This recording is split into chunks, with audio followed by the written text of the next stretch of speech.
Now, Honorable Deputy Chairman ji.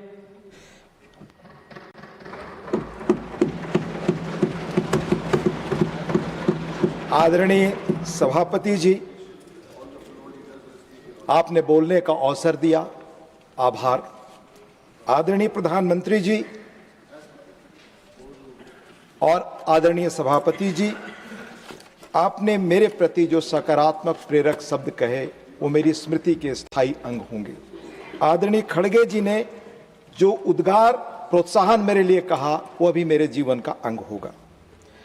मैं सबसे पहले जो आज माननीय सदस्य रिटायर हो रहे हैं, जिनमें मैं भी हूं, जो आपने और आदरणीय प्रधानमंत्री जी ने भावनाएं उनके प्रति शुभकामनाएं व्यक्त की, उनसे खुद को जोड़ता हूं। ये सभी माननीय सदस्य स्वस्थ रहें, सक्रिय रहें, इनका उज्जवल भविष्य हो और देश को इसी तरह राह दिखाते रहें, ये कामना करता हूं। राज्यसभा में हर 2 वर्ष बाद अमूमन बसंत में 1/3 सदस्य विदा लेते हैं। व्यापक अनुभव ज्ञान से समृद्ध होकर देश के नीति निर्धारण में अपनी भूमिका निभाकर उतने ही सदस्य नई ऊर्जा, उत्साह, उमंग और सपनों के साथ मुल्क की नई इबारत लिखने आते हैं। जैसे वसंत में पुरानी पत्तियों की जगह नई पत्तियां और कोपलें आती हैं, इसी तरह आने वाले सभी नए सदस्यों को भी हमारी शुभकामनाएं। सबसे पहले मेरे सार्वजनिक जीवन के जो भी मार्गदर्शक रहे उन सबके प्रति आभार। आदरणीय नीतीश जी हमें राज्यसभा में लाए, उनके प्रति आभार। आदरणीय प्रधानमंत्री जी, पहले टर्म में मैं इस महान सदन का उपसभापति बना। आपको जितना मेरे प्रति आपके प्रति जो उद्गार है वो शब्दों में व्यक्त नहीं कर सकता। बहुत बहुत धन्यवाद, हृदय से आभार और कृतज्ञता। आदरणीय प्रधानमंत्री जी से मेरे मिलने के मौके बहुत कम होते हैं क्योंकि फंक्शनल रिश्ता सीधा नहीं है, पर जब भी मिला बहुत कुछ सीखा। उनकी चर्चा के केंद्र में हमेशा रहा सदन कैसे श्रेष्ठ ढंग से चले, दुनिया की आदर्श संसद कैसे बने, अन्य लोकतांत्रिक देशों की बेस्ट प्रैक्टिसेज क्या हैं, क्या तकनीक के साथ वहां बदलाव हो रहे हैं, संसद को और जीवंत बनाए रखने और सिर्फ ये दिल्ली में स्थित केंद्र न रहे, संस्था न रहे, गांव-गांव तक युवाओं को, महिलाओं को कैसे आप लोग जोड़ सकते हैं। इस देशज सोच के अनुसार आप सोचें, आप लोग काम करें। इसलिए हमेशा उन्होंने पढ़ने के लिए, जानने के लिए प्रेरणा दी, इसके लिए भी आभार और कृतज्ञता। हमें उपसभापति बनाने में एनडीए घटक के सभी दलों ने पहल की। आदरणीय नीतीश जी की सक्रियता, आदरणीय अमित शाह जी का मार्गदर्शन समेत एनडीए के सभी दलों को बहुत धन्यवाद। पर उपसभापति बनने के बाद सभी दलों के सभी माननीय सदस्यों का स्नेह, सहयोग और मार्गदर्शन मिला। एक एक व्यक्ति के प्रति मेरा आभार। उपसभापति बना तब के चेयरमैन आदरणीय वेंकैया नायडू जी का मार्गदर्शन उनसे सीखा, उनके प्रति भी कृतज्ञता। और इस पद पर रहे सभी लोगों के प्रति कृतज्ञता। और सर, आपके आने के बाद लगातार यह प्रयास रहा कि कैसे और बेहतर हम तरीके से संसद चलाएं। आपको भी बहुत बहुत धन्यवाद। नहीं भूला नहीं जयराम जी, आदरणीय, यस, मैं उनका भी स्मरण किया। सभी इस सदन के माननीय सदस्य जेपी नड्डा जी का मर्यादित आचरण, शालीनता के साथ अपनी बातें रखना, सदन के एटिकेट्स और नियमों का पालन करना याद रहेगा। हमें सहयोग और हमारे लिए जीवन का अवसर है माननीय लोपी आदरणीय मल्लिकार्जुन खड़गे जी के साथ बैठने का सुअवसर, उनके प्रति आभार। सदन में हमेशा उनकी मौजूदगी, राजनीति का लंबा अनुभव और हर पल सजग रहना, यहां तक कि कोई सदस्य बोल रहा है, कोई शब्द छूट गए तो मुझसे पूछते। इसलिए आपसे बहुत सीखने का मौका मिला सर। आपका जो व्यापक अनुभव है उससे हमें जानने का भी अवसर मिला देश की राजनीति। संसदीय मामलों के मंत्री श्री किरण रिजिजू जी बहुत सुंदर तरीके से हिंदी में तर्कपूर्ण और प्रेम से बातें रखना वो हमेशा सर मुझे याद रहेगा। संसदीय मामलों के ही राज्य मंत्री एल मुरुगन जी, उनकी भी भूमिका हमेशा हमें स्मरणीय रहेगी। सांसद बनकर आया तो उपसभापति थे पीजे कुरियन जी, उनसे भी सीखा सर।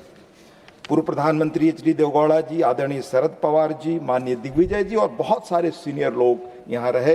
ये सभी इनका योगदान और इनकी बातें हमेशा स्मृति में रहेंगी। लेकिन इसके साथ सभी दलों के फ्लोर लीडर्स, सभी chief whips, members of panel of vice chairman इनमें से एक एक व्यक्ति के प्रति मेरा सम्मान, मैं नाम लेता सबका एक एक का, पर समय को ध्यान में रखते हुए इसी के साथ सदन में बेहतर कामकाज संभव बनाने वाले सेक्रेटरिएट के सभी लोगों, मार्शल्स, अटेंडेंट्स को मेरा धन्यवाद। Secretary general PC Modi ji की मदद, हर पल कठिन कामों को भी हंसते हंसते पूरा कराने की शैली याद रहेगी। साथ ही पोर्ट टर्मिनस के रूप में थोड़े बहुत जो स्टाफ मेरे साथ रहे, उनकी पल पल की तत्परता, उसने मेरे काम को संभव बनाया, उनको भी मैं याद करता हूं। सदन के हर सदस्य की खूबियां और विशेषताएं हैं जिनसे हमारा अनुभव संसार बहुत समृद्ध और आलोकित हुआ। शायद हम सदन के पहले उपसभापति हैं जो लगातार सदन में आपके साथ बैठकर आपकी बातों को बहुत धैर्य से सुनते रहे, सदन में भी और चेयर पर भी। इसलिए आपने अच्छे श्रोता होने का संयम और धैर्य सिखाया। आप सबको भी बहुत बहुत धन्यवाद। जिस मृदुता, सौम्यता से कठोर बात कह लेने की कला माननीय प्रमोद तिवारी जी में है, वह अविस्मरणीय है। प्रोफेसर रामगोपाल यादव जी, माननीय श्री त्रिचु शिवाजी, श्री घनश्याम तिवारी जी, डॉक्टर सस्मित पात्रा, अनेक मैं नाम लूं, भाई जॉन ब्रिटास जी जिससे नहीं होते तो संसद में उनकी अनुपस्थिति खलती है, उनकी मौजूदगी जीवंतता का एहसास कराती है। माननीय जयराम रमेश जी, हम यहां हो वहां हो पर उनका स्वर हमेशा सुनने को मिलता रहता, अविरत निरंतर। अनेक सदस्य जिन्हें मैं आज कहूं जो रिटायर हो रहे हैं, तो उनमें फौजिया खान जी, प्रियंका जी समेत सुधांशु त्रिवेदी जी, सुधा मूर्ति जी जब बोलती हैं, पीछे हमारे बैठे होंगे भाई राम जी, हरीश वीरान जी, दादा सुखेंदु शेखर राय जी, रीता व्रत बनर्जी जी, सुमित्रा वाल्मीकि जी, मयंक जी, गोविंद भाई समेत अनेक लोगों की खूबियों को मैं गिना सकता हूं, पर समय की मर्यादा है, इसलिए उनसे क्षमा के साथ आप में से एक एक व्यक्ति जिनकी खूबियों को जिनसे सुनकर सीखा, उनके प्रति कृतज्ञता के साथ, पर उन्हें भी याद करूं जब सर संसद में आया, जिनके प्रेरणा और प्रोत्साहन का, जिनको देख करके प्रेरणा मिली। माननीय अरुण जेटली जी, जिन्हें अपनी बात सुनाने के लिए आवाज ऊंचा करने की कभी जरूरत नहीं पड़ी। माननीय गुलाम नबी आजाद जी, वो आनंद शर्मा जी, ऐसे अनेक सहृदय वरिष्ठ जन, उन सबको मैं सम्मान के साथ याद करता हूं। सर, जिस गांव में पैदा हुआ, 6 महीने हम बाढ़ में पानी में रहा करते थे, वहीं जन्मना, गुजर जाना हमारी नियति थी।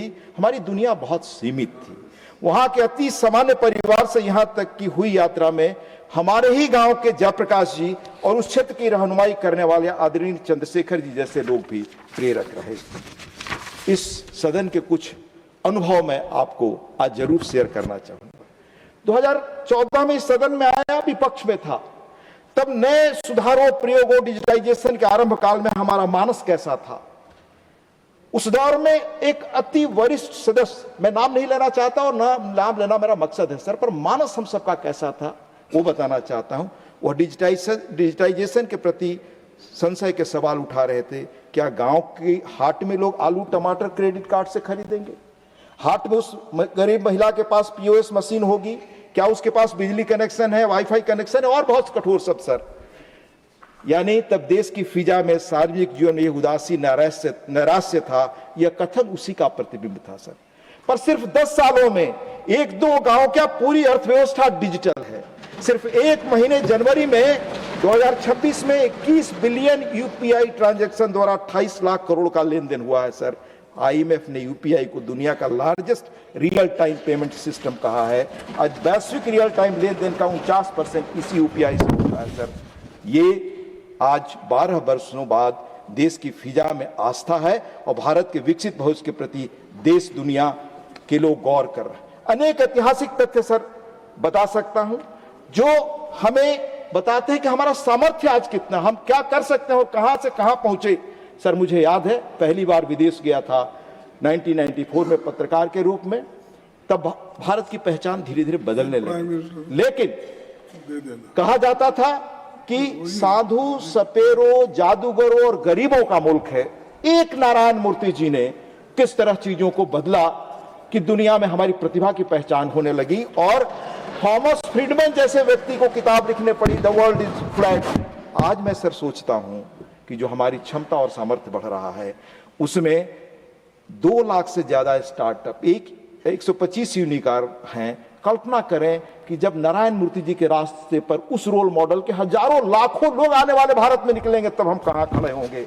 सर, यहां रहते साक्षी बना कि 12 वर्षों में अनेक रिमार्केबल युगांतकारी विधेयक सदन ने पारित किया, मसलन दिवालिया कानून, बेनामी संपत्ति कानून, 3 तलाक कानून, जीएसटी कानून, धारा 370 का निरस्तीकरण, नारी शक्ति बंधन अधिनियम, 1,500 से अधिक पुराने कानूनों का निरस्त होना।